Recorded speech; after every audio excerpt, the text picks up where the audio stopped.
જય વાસિંગ દાદા મિત્રો, અમે આજે આવ્યા છીએ વાસિંગ દાદાના દર્શન કરવા. તો અમે આગળનું શૂટિંગ તમને દેખાડશું, તો વ્લોગમાં જોડાયા રહેજો. અને હા, કેવી રીતે શૂટિંગ કરવામાં આવે છે એ પણ અમે તમને દેખાડીશું, તો વ્લોગમાં જોડાયા રહેજો. તો તમે જોવો, અહીંયા અમે આવ્યા તો પાછળ માંડવ પણ હતું, તો અમે એનો પણ શૂટિંગ દો. અને જો આ બધા ભાઈઓ આવી રહ્યા છે, એનું પણ અમે થોડુંક શૂટિંગ લઈ લીધું. અને આ તળાવ, અને જો આ બધા ભાઈઓ કેવા માંડવમાં ફરી રહ્યા છે, અને કેટલું મસ્ત ડેકોરેશન છે. મને તો ખૂબ ગમ્યું. તમને ગમ્યું કે ન ગમ્યું એ કહેજો જરૂર કોમેન્ટમાં.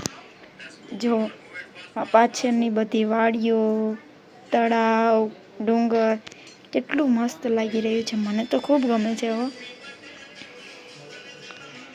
જો આજ માંડવનું છે, અને અહીંયા બધી ફરતે ભીડ. અને આ કેટલું મસ્ત સરસ વરસાદના કારણે આ છે વાસિંગ દાદાના દેરી, જ્યાં અમે પહેલાં પૂજા કરી, દર્શન કર્યા. અને જો વાસિંગ દાદાની મૂર્તિ, પછી અમે બધાએ જો કેટલું મસ્ત છે. ભલે નાનું છે પણ બહુ મસ્ત છે. દર્શન કરવા માટે કંઈ ખાધું નથી. અને પછી અમે બધાએ ભેગા મળી ખીર જમી, નારિયેળ પાણી પીતો. જો બધા ભેગા મળીને ખીર ખાઈ રહ્યા છે અને આનંદ માણી રહ્યા છે. બધા જ ખીર ખાઈ રહ્યા છે. જો આ ભાઈ તમને ખીર દેખાડી રહ્યા છે.